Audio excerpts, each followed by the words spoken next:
Cliff Cook, class of 65, from Houston, Texas, asks, what do you see as the largest hurdle to continue government support for the Academy, and what will you do to address the issue?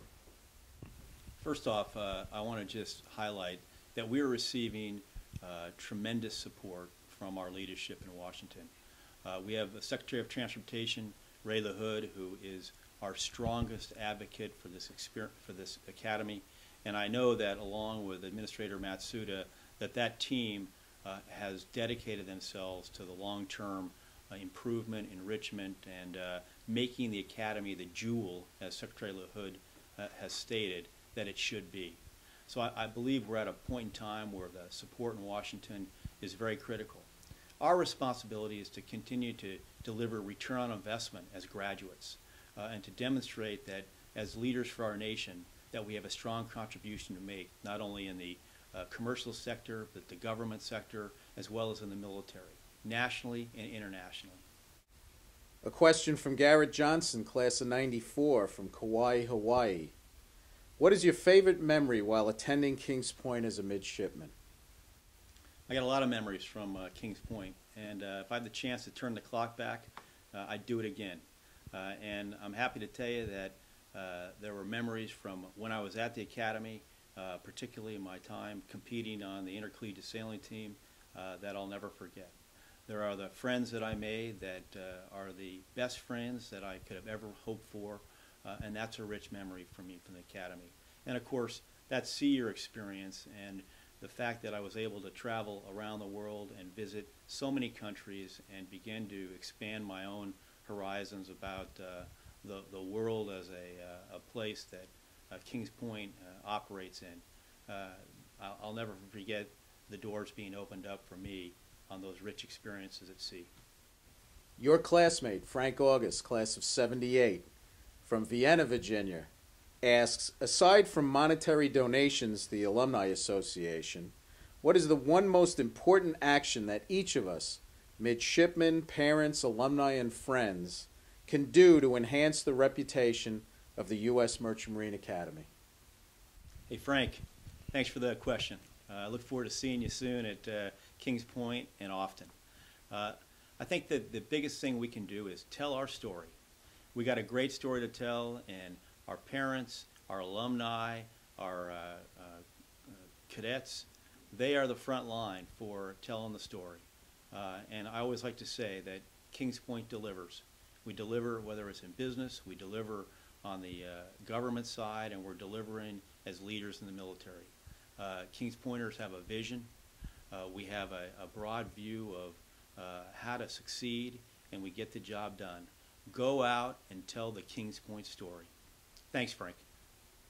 We have a question from a recent graduate, Jonathon Wellman, class of 09, from Honolulu, Hawaii. He asks, how can we better prepare the graduating first-classmen for starting a seagoing career and prepare them for job interviews, how unions work, and help them figure out their personal finances? Jonathan, thanks for this question. I think it's a really important one, and as I get ramped up in my time here, it's an area that I'm going to be looking closely at. I have been pleased with our career services element within the professional development department. I think it's an area that we need to continue emphasizing and increasing the number of programs we have there. I value feedback from graduates like yourself who are recent graduates, and I would welcome ideas that you might have based on your experience that might provide me some additional insights that we could work off of. So I look forward to this being an important priority for us at the Academy. Evans Hoyt, class of 82, Boston, Massachusetts. Do you think the Academy needs to bring back the training focus to producing maritime officers first and foremost? It's my view that we're in the business of producing great leaders for this nation. And inherent to that, we better be producing the finest merchant marine officers that the world can produce. And if we're not doing that, yellow flag on the field. So it's my commitment that not only are we producing great leaders, but that we're producing the very best entry-level merchant marine officers that the fleet and the world can benefit from. And we're going to do that. I'm committed to it. Tom McGrath, Coral Springs, Florida, from class of 72. What are the career opportunities today for our recent graduates? I think the career opportunities are bright.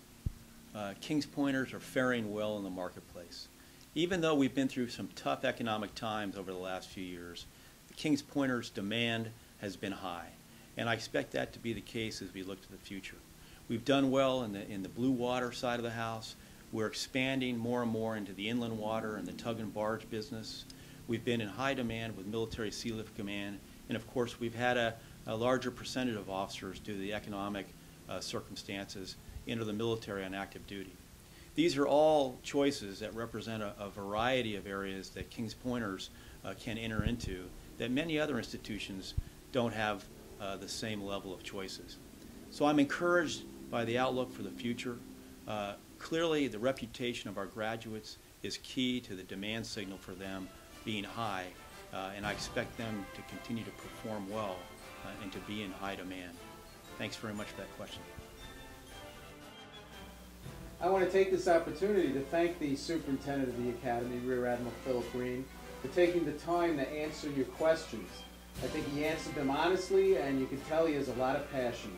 I'd also like to thank all of you out there who sent in questions for the Admiral to answer. Hopefully we'll be able to do this again in the future, so look for us to ask for more questions for the Admiral.